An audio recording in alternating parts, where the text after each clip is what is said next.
Olá, sejam bem-vindos. Hoje nós daremos continuidade à carta de Tiago, no capítulo 5.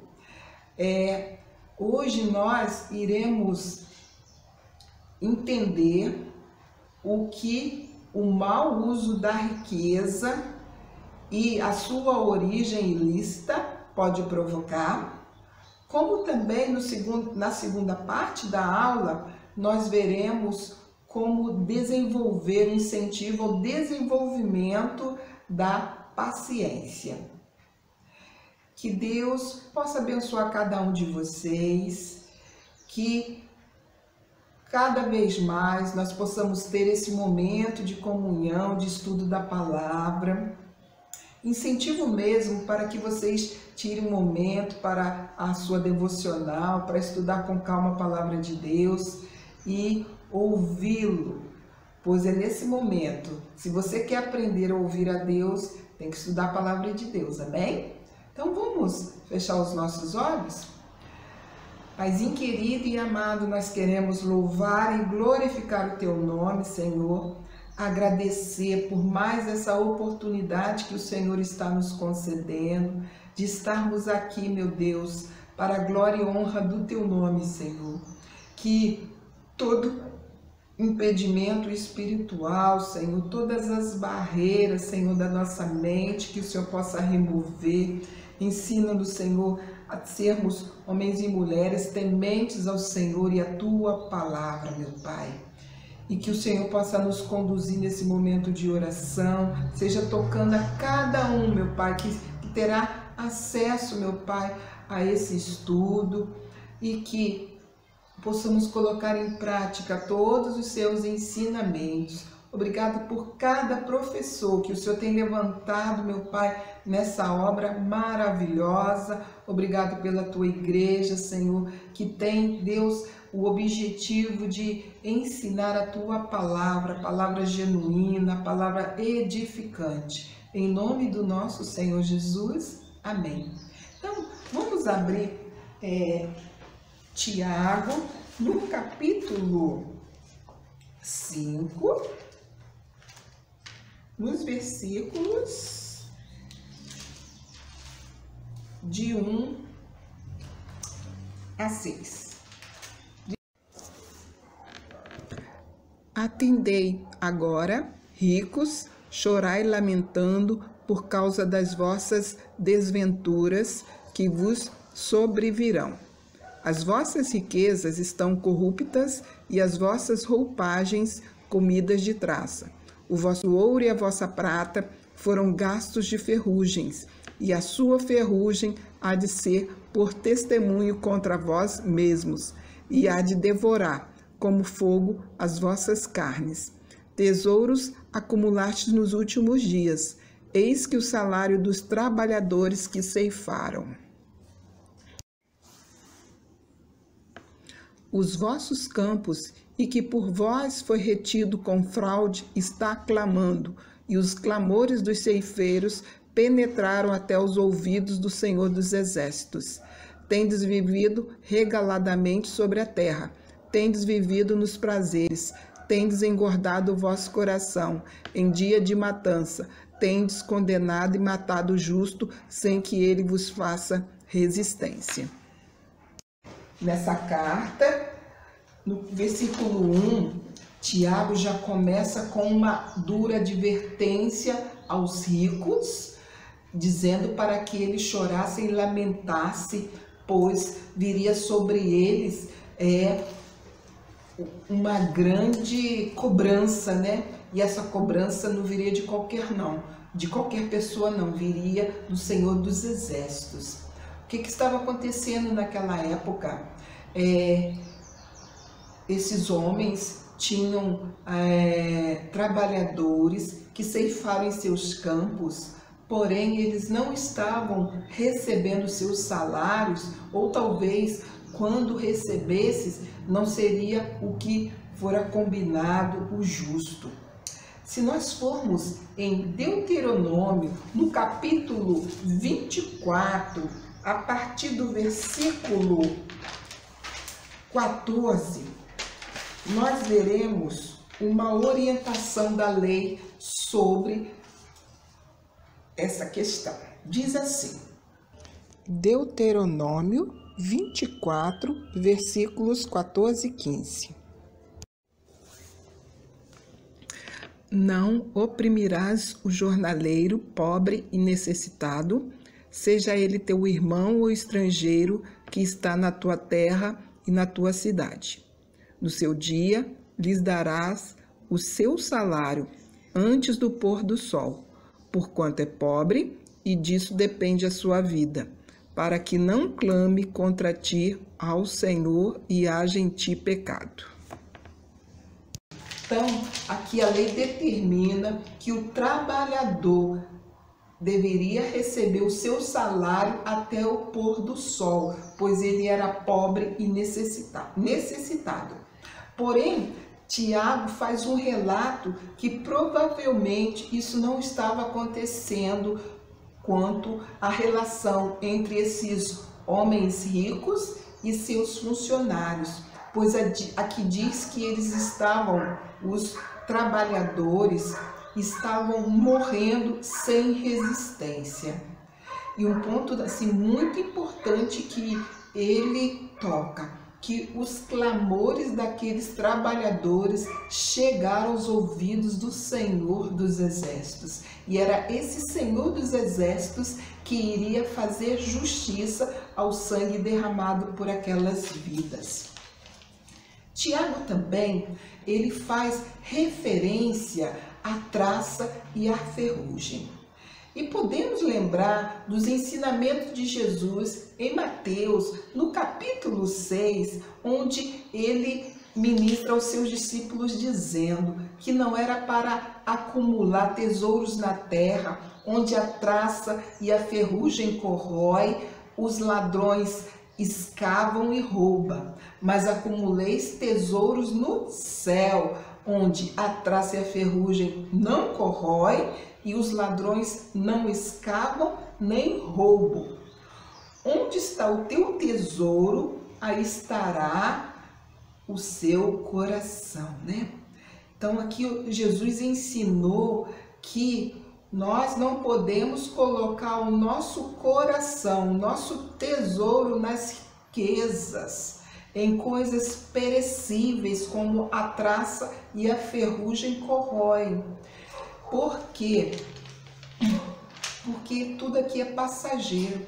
Nós temos que entender que nós temos que almejar a nossa vida eterna. Nós não podemos fazer investimento em objetos materiais, em condição assim, é bom. Não é a riqueza em si que é pecado. Pecado é você fazer mau uso dela, prejudicar outras pessoas.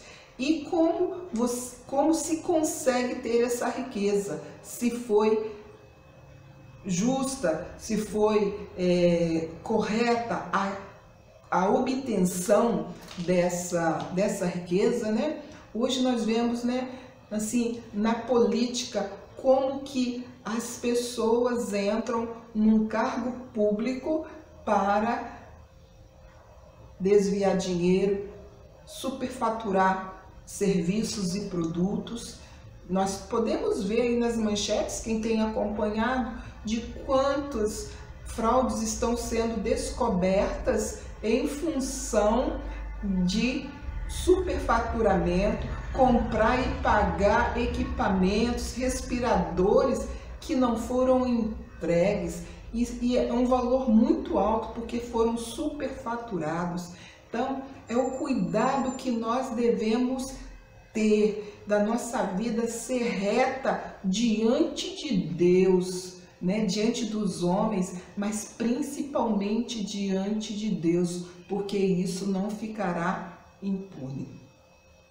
Em Provérbios, no capítulo 11, versículo 4, diz assim a palavra do Senhor sobre a riqueza, que as riquezas de nada aproveitam no dia da ira, mas a justiça livra da morte, né? A justiça, viver corretamente, viver dentro da palavra de Deus, nos livra da morte espiritual. E Provérbios 11:28 diz: quem confia nas suas riquezas cairá, mas os justos reverdecerão como a folhagem. Então, que nós devemos ter uma vida de justiça para fazermos a diferença no mundo atual. Então, é importante que nós devemos nos lembrar de que o mau uso da riqueza, a má procedência dessas riquezas vai ter um preço muito alto, que vai ser cobrado pelo Senhor dos Exércitos. A segunda parte que nós veremos fala muito sobre paciência. Tiago 5, dos versículos 7 a 11.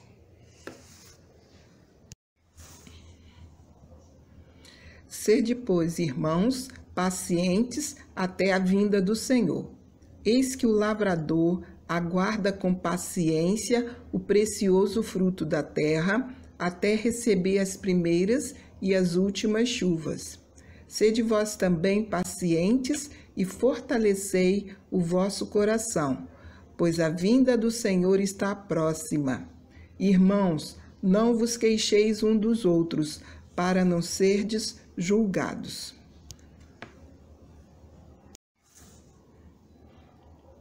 Eis que o juiz está às portas. Irmãos, tomai por modelo no sofrimento e na paciência os profetas, os quais falaram em nome do Senhor. Eis que temos por felizes os que perseveraram firmes. Tendes ouvido da paciência de Jó e vistes que fim o Senhor lhe deu. Porque o Senhor é cheio de terna misericórdia e compassivo. Tiago, ele enfatiza por 2 vezes aqui: está próxima a vinda do Senhor, e que nós devemos ser pacientes e perseverantes. Da mesma forma que ele falou aos cristãos da sua época, ele está falando hoje, pois essa palavra é viva e se renova a cada manhã. Ela se renova de que a vinda do Senhor está próxima. Não serão os problemas, as dores, os sofrimentos e aflições, que nada disso venha nos afastar dessa promessa que temos de passarmos para a vida eterna com o nosso Deus e com o nosso Senhor Jesus. Que devemos, como diz aqui os profetas, que serviram de exemplos. Eles foram um modelo de sofrimento. Numa época tão difícil, foram perseguidos, mortos, presos, abandonados por amigos, familiares. Talvez em nossos tempos, no nosso meio, nós não temos essa perseguição de morte. Em alguns países não se pode nem falar o nome, ser cristão, tudo tem que ser no oculto. Mas nós vivemos uma outra forma de sofrimento, através de leis que estão sendo implantadas contrárias à vontade de Deus. Isso tudo é para que venhamos perseverar, termos uma vida reta, justa, íntegra diante das pessoas e principalmente diante de Deus. Honrar a palavra de Deus, honrar os ensinamentos, vivermos isso. Dia após dia, nós somos testados por Deus para que de nós venha extrair mesmo a essência do amor. Nós temos um coração cheio de amor do nosso próximo, não desistir de ninguém, de nós sermos transformados pelo poder da palavra. Aqui também nos diz que devemos nos fortalecer o nosso coração. Nosso coração não pode ser abatido, nosso coração não pode ser entristecido, mas que se em alguns momentos nós venhamos estar nessas condições, que nós temos que trazer à memória aquilo que nos traz esperança. E aqui termina dizendo que a paciência de Jó é um exemplo para nós, diante de tanto sofrimento, de tantas perdas, e ele pôde declarar de que conheceu a Deus. Antes de tudo aquilo que ele passou, ele conhecia a Deus de ouvir falar, mas ao final da história dele, ele diz que agora ele conhecia o Deus vivo e verdadeiro. E que nós possamos também crer que o Deus misericordioso e compassivo, que ele tem cuidado de nós. As misericórdias dele se renovam a cada manhã e são eternas. E que você, ao acordar, dia após dia, lembre-se, a misericórdia do Senhor se renovou esta manhã, pois ele tem cuidado de nós. Ele tem nos sustentado e fortalecido. E com a paciência e perseverança que nós iremos cultivar e desenvolver, nós queremos demonstrar que nós queremos passar nossa eternidade com esse Deus de amor, misericordioso e compassivo. Eu não sei qual é a sua situação, mas leia a palavra de Deus, fortaleça o seu coração e creia que Deus tem cuidado de nós em tudo, em cada momento, em todas as situações. Amém? Que Deus possa abençoar cada um de vocês que teve essa oportunidade de ouvir esta aula e que, se Deus quiser, na próxima semana aqui estaremos cumprindo esse propósito de estarmos estudando a carta de Tiago e finalizar a última lição da carta de Tiago. Que Deus abençoe a todos.